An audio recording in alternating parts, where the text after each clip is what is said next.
Hey, good morning, everybody. Welcome to Second Cup of Coffee. Pastor Tom with you. We are wrapping up our series on Nicodemus today.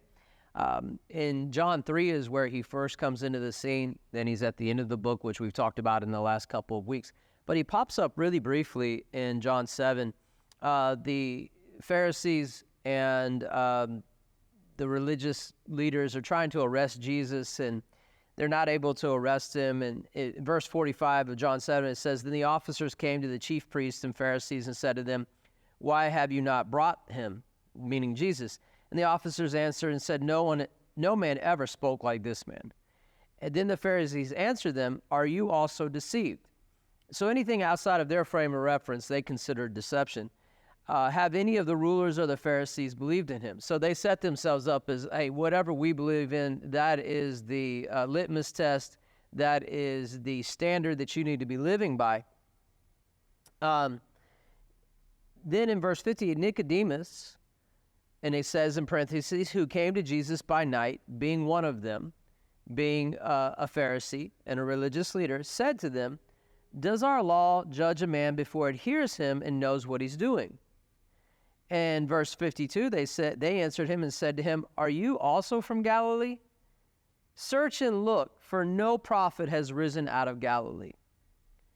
So they shoot Nicodemus down, and it doesn't look like he goes beyond that. Why would I bring this up? As you begin to walk with Jesus, and as you begin to walk out the truth, even though you don't have all of the facts, that doesn't mean you don't have the truth. Even though you don't have all of the knowledge, that doesn't mean you don't have the truth. And that's what I see in this little section with Nicodemus. He didn't have all the answers, but he knew the truth. And it's so funny to me that they said, "Why don't you search and look?" And I'm like, he has been searching and looking, and he found the truth. You have set yourselves up as the judge, jury, and executioner of anything outside of your frame of reference or what you believe to be is the truth, being the Pharisees and the chief priests.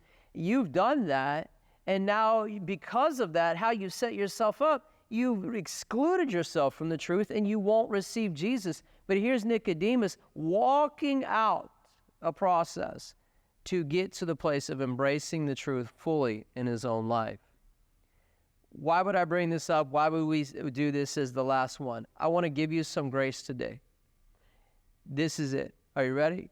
You don't necessarily know all of the answers, but that doesn't mean you don't know the truth. Because Jesus said of himself, "I am the way, the truth, and the life.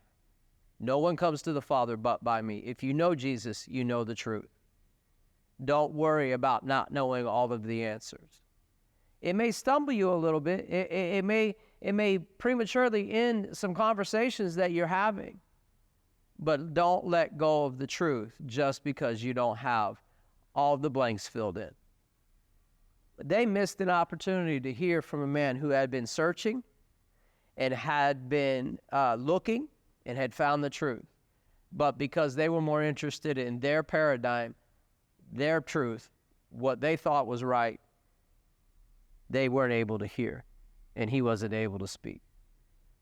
So, if you've been in that situation and you felt condemned and you felt like, man, I should have said something, or I should have said this, or I should have known that, don't get down on yourself.